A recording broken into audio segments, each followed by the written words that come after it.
Welcome to fire chess. আজকে সকালে নতুন একটা জার্নি শুরু করেছি। এখান থেকে আজকে আমরা যাচ্ছি দার্জিলিং। দার্জিলিং এর বেশ কিছু জায়গা আছে যেগুলো আমরা যে কভার করবো, কিছু আপডেট, কিছু নতুন জায়গা যেগুলো চেষ্টা করবো কভার করার। তো সকালবেলা আমরা বাড়ি থেকে বেরিয়ে পড়েছি। এখন ঘড়িতে সময় হচ্ছে ঠিক 6টা। তো আজকে আমরা প্রথম এখান থেকে চেষ্টা করবো স্টপ নেওয়ার একদম প্রথম মোর গ্রামে। ওখানে গিয়ে ব্রেকফাস্ট করবো। আর লাভলিটা দীঘার পর একটা সব থেকে বড় ট্রিপ আমার।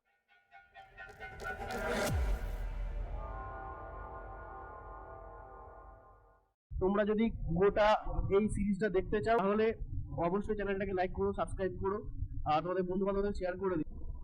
তো চলো, এখন রাস্তা ফাঁকা, আমরা একটুখানি টেনে নিই।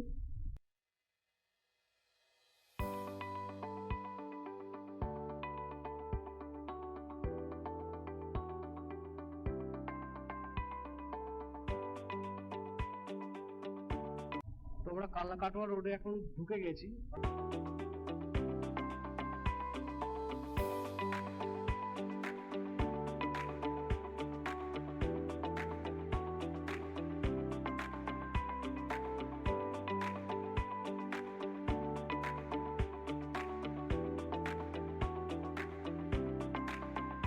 এখান থেকে রায়গঞ্জ দেখাচ্ছে 273 কিলোমিটার, লাগবে 5 ঘন্টা 34 মিনিট।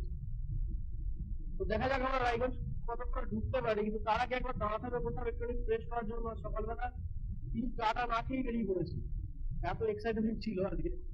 তো দাঁড়াতে হবে, একবার চায় খেতে হবে, একটু রিফ্রেশ করতে হবে নিজেকে, তারপরে আবার একদম ফ্রেশ মাইন্ডটা নতুন করে টানা যাবে। আরে কাকা।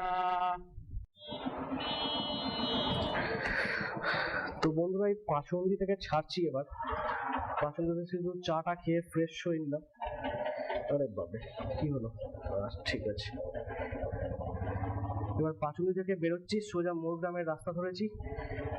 যেখানে চা খেলাম কাকা বললো যে রাস্তাটা একটু খারাপ হতে পারে, বাট দেখি এটাই হচ্ছে আমার একটু শর্ট রুট হচ্ছে। তো দেখি কতটা কি খারাপ। রাস্তা দেখে তো মনে হচ্ছে না খারাপ বলে, তবে ওরা লোকাল যেহেতু ওরা বলেছে যখন ঠিকই হবে। তো চলো, এরপর একদম মোর গ্রামে গিয়ে দেখা হচ্ছে। জয় শ্রীরাম, হর হর মহাদেব।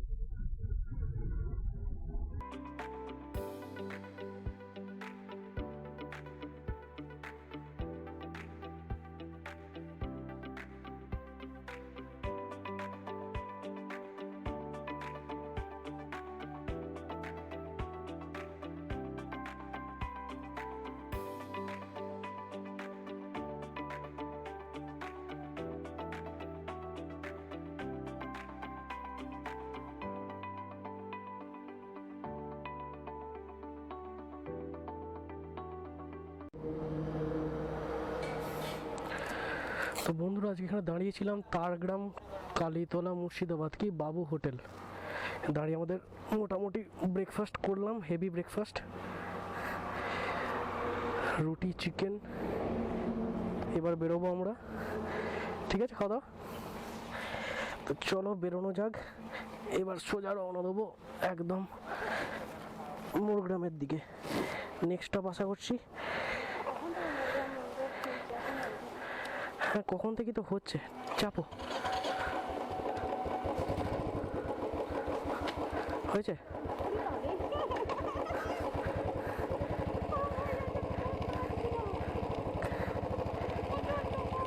খানিক্ষণ পরে ঠান্ডা হয়ে যাবে।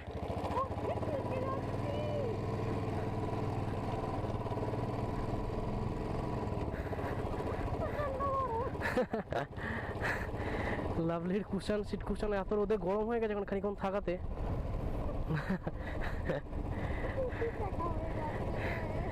রুটি রুটি। আচ্ছা, টেম্পারেচারও সকালের দিকে বেশ ঠান্ডা ছিল, ভেবেছিলাম মেঘলা মেঘলা আবহাওয়া থাকলে ভালো হবে জিনিসটা, কিন্তু ভালো গরম দিয়েছে। আর মেঘলা হয়ে আছে বলেই হয়তো এত বেশি গরম, এত পুরো গুমসুনি গরম। রাস্তা খুব সুন্দর, রাস্তার দিকটা শুধুমাত্র ফুটিসাঁকো পর্যন্ত যাচ্ছে তাই রাস্তা আমরা জেনেছিলাম, তারপরেও ইচ্ছে করে দিক দিয়ে এলাম যাতে একটু আগে পৌঁছাতে পারি, কিন্তু রাস্তার কন্ডিশন খুব খারাপ। তোমরা যদি কেউ এদিক দিয়ে আসার প্ল্যান করে থাকো তো ভুলে ওই রাস্তা দিয়ে এসো না, আমি তো একদম হাইলি রেকমেন্ড করবো। একদম পুরো যা আছে সব পুরো শেষ হয়ে যাবে। বাট যদি ফুটিসাগর পার করে আসতে পারো তাহলে এদিকে রাস্তাটা একদম সুন্দর রাস্তা, দারুণ। এদিকে রাস্তা নিয়ে কোনো রকম কোনো কমপ্লেন নেই, কিন্তু ফুটিসাগর পর্যন্ত যাচ্ছে তাই রাস্তা একদম। এখান থেকে সোজা যদি যাই, এখানে 8 কিলোমিটার পরে পড়বে মোরগ্রাম। ওখান থেকে তো আমি এনএইচ পেয়ে যাচ্ছি। তো দেখা যাক মোরগ্রাম ঢুকতে কতক্ষণ লাগে। তো তোমরা দেখতে থাকো। এখন আমি একদম পুরো যে রাস্তা দিয়ে সবাই মোটামুটি এদিক দিয়ে গেলে সমস্ত রাইডাররা যেখান দিয়ে যাই, আমিও সে রাস্তা দিয়ে আছি। তোমরা যদি কেউ রিসেন্টলি এদিকে ট্রিপ করার ইচ্ছা থাকে বা আসার জন্য তুমি প্রিপারেশন নিয়ে থাকো, তো তার জন্য তো এটা একদম সুপার ভ্যালু একদম একটা ভিডিওতে চলেছে। তোমরা এখন একটা রিসেন্ট ভিডিও তোমার সবকিছু দেখতে পাবে যে কি হচ্ছে কি না হচ্ছে, কেমন রাস্তা, কেমন কন্ডিশন আছে, কোথা দিয়ে এলে ভালো হয়। তোমরা একটা বেসিক ধারণা এখান থেকে পেয়ে যাচ্ছ। তো আমি চাই তোমরা ভিডিওটা দেখো, না দেখলে তোমরা তো বুঝতে পারবে না। তো ঠিক আছে, চলো তোমরা দেখতে থাকো, আমি একটু টেনে নিই। কারণ অলরেডি ফুটিসাগর পর্যন্ত আমার অনেকটা সময় নষ্ট করে ফেলেছি, আর এখানেও দাঁড়িয়েছিলাম অনেকক্ষণ। এত গরম লাগছিল যে পুরো মানে বডি ডিহাইড্রেট হয়ে যাচ্ছিল, একটুখানি ব্রেক না নিলে চলছিল না।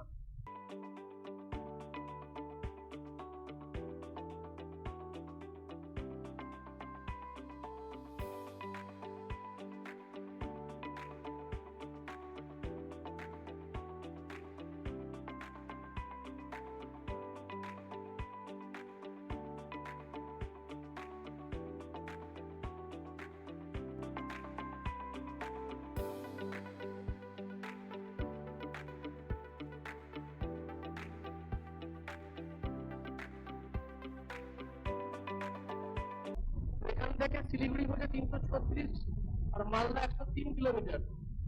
আপাতত মালদা পার করি, শিলিগুড়ি সোজা, ফারাক্কা সোজা, মালদা সোজা।